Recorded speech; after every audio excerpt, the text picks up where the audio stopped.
And joining me now, Democratic strategist Fatima Omara, Chris Lu, who managed President Obama's first-term cabinet. He's currently a policy advisor for Governor Steve Bullock's presidential campaign, also a senior fellow at the University of Virginia's Miller Center. And Republican strategist Susan Del Percio, an MSNBC political analyst. Let's get right into it with my thanks, you guys, for joining me. Chris, look, you worked with Eric Holder in the Obama administration. Is he voicing right now what a lot of Democrats are hoping will happen after President Trump leaves office? Look, I think it's important to follow the process. There's an impeachment inquiry happening right now in the House, and I think what the Attorney General is saying is that, yes, you could pursue action against the president following him leaving office, but it's certainly problematic. I mean, it's one of the reasons why we have had a stable democracy. We haven't had presidents investigating their predecessors, and it's one of the reasons why so many of us chafed when Donald Trump made as a hallmark of his campaign, lock her up, that the idea that he was going to go after Hillary Clinton. So I think there is a process that's laid out in the Constitution. The House Judiciary Committee is following that process, and I think we should see where that goes before talking about prosecution after he leaves office. What do you think, Fatima, in terms of what Democrats want in a post-presidency process here? Do they want the spectacle of a former president of the United States on trial and everything that comes with that?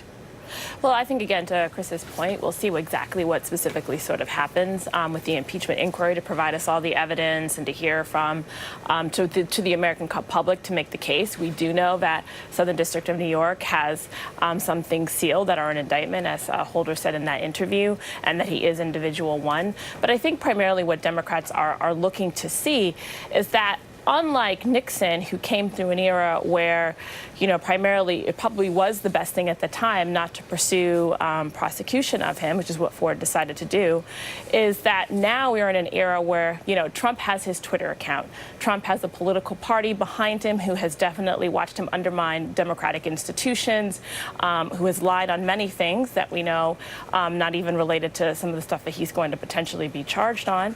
And, he's not going to go away. So with that considered, I think it's really going to be important, I think, for Democrats to see, and honestly, a lot of independents who also don't believe that Trump is being honest on everything, is that we show in a civil court that no president is above the law.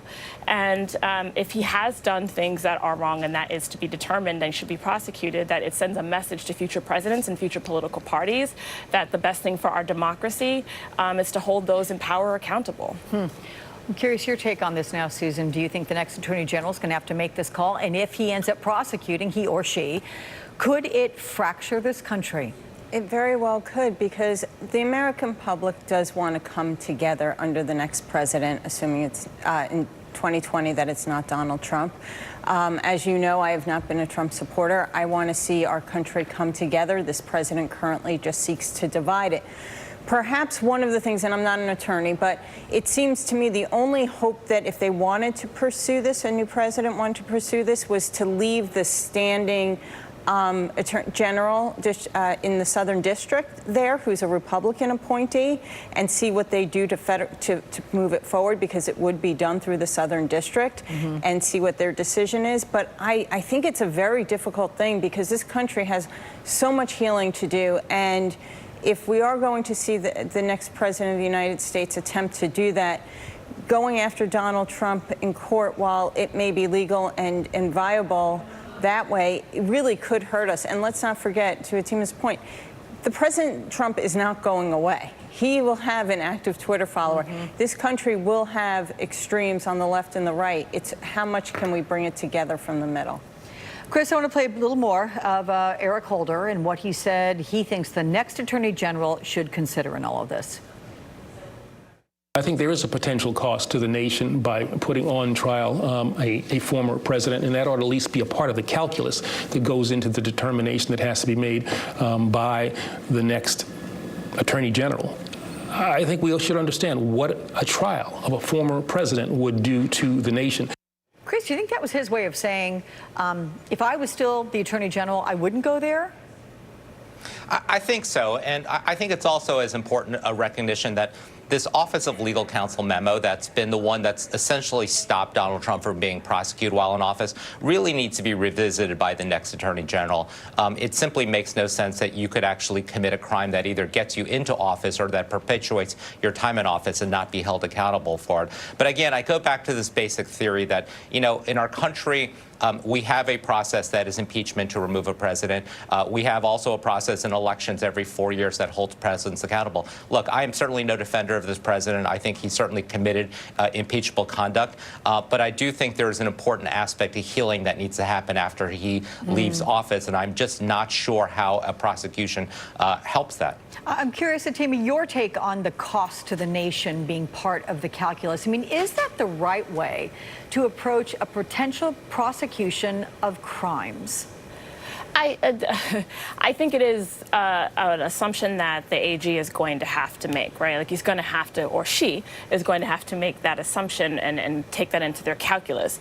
For me personally, and certainly what I've heard from many Democrats, many never-Trumpers, many independents, is that, quite frankly, what we believe is that he has tried to act, he has undermined our democratic institutions, certainly as president. He has used his Twitter to slam, injure, hurt people very personally.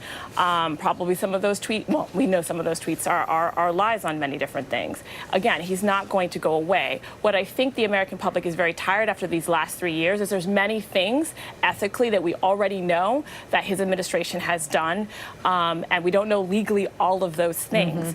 To let a president walk away who is going to continue to be a divisive figure, especially in an era where you have a cable news network, again, his Twitter account, lots of supporters, is how can we get back to a point where people trust our government, trust that we will actually go forward and prosecute and say, even the president of the United States is not above the law, because we're in an era right now where people are questioning that, even with the Kavanaugh hearing, right? That's not a process that was supposed to have been followed. Lots of people were not followed up on, and people are now questioning the legitimacy of their government to be able to handle these things. Yeah, and very quickly, Susan, look, even if he were to be impeached right now by the House, it's not going to go anywhere in the Senate. We're pretty clear on that. So wouldn't Democrats still want to get something from him on this? I think getting the impeachment would be a significant move. It should have happened during the summer. It's taking a long time. It's probably the best way to fix this problem, if you will. But going forward, it's just a very complicated matter, and I think we just have to see how things play out. I mean, 2020 is still a long way away. Yeah, which means we're going to be talking about this again, that's for sure. Good to see all three of you. Thank you so much.